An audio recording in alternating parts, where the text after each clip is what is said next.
All right, guys, time for another modification video for our 2025 Ducati Panigale V4. And today is a carbon fiber day. We're adding nothing but carbon fiber to the bike today. So we're gonna start with the brake ducts here, and you can see there's the part number for the brake duct right here, and a part number for the brake duct here. Now, both these combined are $459. Next up, we have the front chain sprocket guard right here. This is gonna be $284. And next we have a cover for the clutch right here. This is a clutch protection cover, and this is the generator cover right here. This one's $362, and this one says $367. I don't know why the smaller one would be more than the larger one, but that's what it says on the website. All right, let's get started with the brake calipers. First, what we're gonna do is remove the caliper bolt. I'm gonna remove the top one only first. Bolt comes out, washer comes out with the bolt. All right, got the trusty scale out here, and let's see how much weight we're losing with one of these washers. Almost 0.1 of an ounce. So let's see what this weighs. 1.8 ounces. So technically, if we double this thing up, that's about 0.2 ounces. So we're adding about an ounce and a half, let's just say round it off here. So about 3 ounces we're adding to the bike by adding the carbon fiber. So carbon fiber doesn't always mean less weight, especially when you're adding it when nothing was there in the first place. Take the caliper right there, and that's exactly how it's going to fit in when we get the bottom out as well. And then also what we need to do is put a little sticky on here. This comes with a kit. It's like a rubber bumper. We're going to put that on the inside of this, right about there. Looks good. Yep, that looks about right, so it doesn't just smack into the fork. Now I'm going to put this in, and I'm just going to chase this through there, get it threaded where it started, then let's get the bottom done. Washer comes out, brake duct goes in, this bolt chases right back in there again, and now all we gotta do is tighten her up. Get the rest tightened down. There we go, nice and tight, feels good. That in, now we should be nice and tight on here, which it is, and the bumper's doing its job. Nice and tight, there we go. When it's all said and done, you should have 4 washers left. Now, if you had the reflectors on there, of course, one of them will be a reflector, one of them will be a washer. I just have the 4 washers on mine. These you don't need to replace, you can just keep them, put them on the shelf somewhere. All you're gonna have now is the brake ducts, looking good. Here's a shot from the front. Here's a shot of that duct. You can see, let me try to go over to this side. Shot of that duct. Definitely a nice addition to the bike. Okay, now it's time to install the clutch protection. It's gonna go right there on top of this. And for that, I'll have to remove this whole side panel. So let's get on that really quick. So I remove this lower panel. I've showed you in other videos, but let me show you again. A couple 3s right there. I have to remove these. We got more of those hex 3s here. And one down here. One right here. And we have a 4 back here.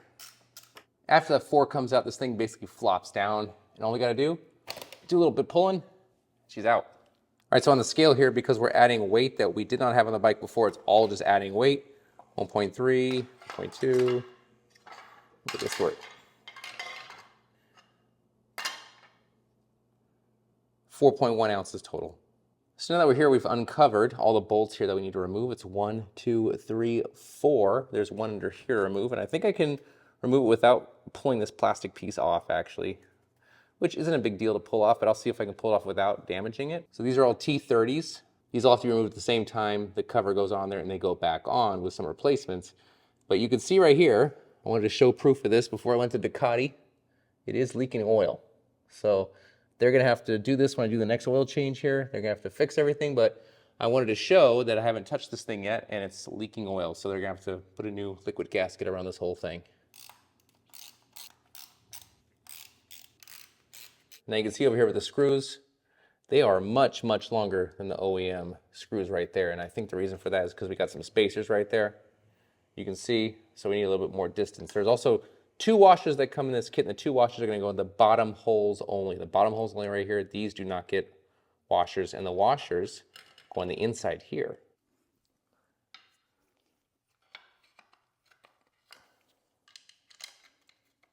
So I'm just gonna get these started.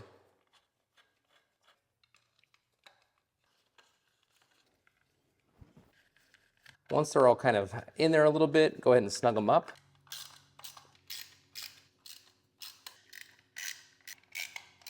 And I go around it a second time just to make sure everything's nice and tight.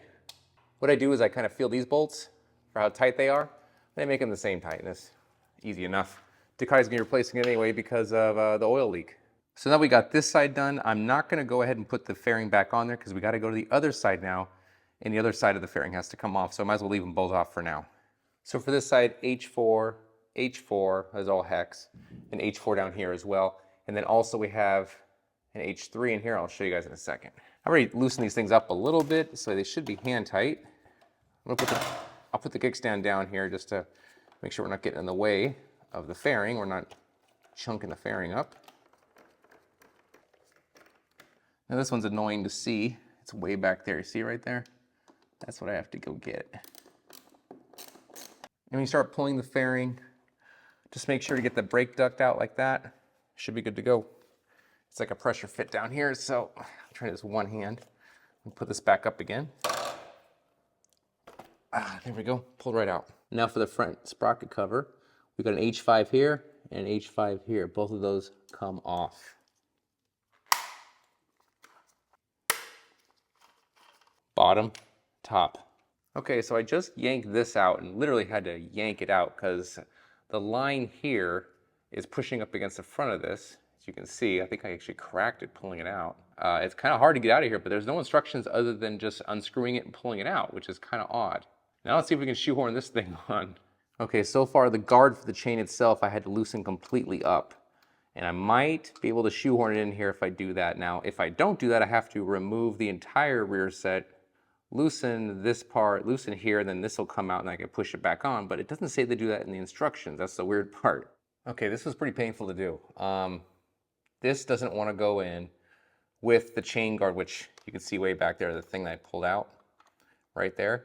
So you have to kind of pull it out completely, have it sit around here, get this in, and this is the hardest part to get in, is that lower part with the bottom part. You kind of push it a little bit, where you bend the carbon a little bit, it goes in there. Now it's in there, and then it's hard to get that piece, the guard, the metal guard at least, to go back into the hole. So you gotta do a whole bunch of manipulating, and now it's there, and now I can screw it back in again. Let's see what it does. So the main screw holds, it seems to be going just fine. I'm just gonna thread it in to the point where it's a little bit snug, but I can still manipulate the whole thing, because the top and the bottom screws still need to go in. Okay, and don't forget, the long one goes to the bottom, the short one goes to the top. This is definitely more of a pain than it needs to be. I think it's simply because the line right here is just not where it's supposed to be. I mean, even the lining up these holes is like a massive pain. So I lined up the top one first, and then I went down to the bottom one. That seems to be the best way to do it. All right, and the front sprocket cover is done. That was way more of a pain than it needed to be, but hopefully yours is easier. Now you can see the original sprocket cover here is almost 3 ounces, whereas the other one, I forgot to video record it, but it's ½ an ounce. So we're actually losing 2.4 ounces from this. Now we'll move over to the generator cover, and for that it's gonna be this number 4, this number 4, and then right here it's a T30.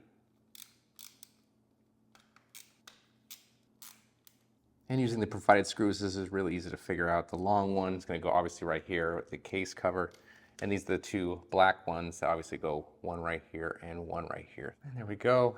And you can see right there, there's provided a silver bolt, black one, and black one. And you just kind of make sure they're all nice and snug. I don't even put any kind of force in these things, just to make sure they're tightened up and make sure they're good, and then we can tighten the whole thing up around here. And using the other bolts here for reference on torque, I just get a feel for it, and that's it right there, nice and snug. That's wrapped up.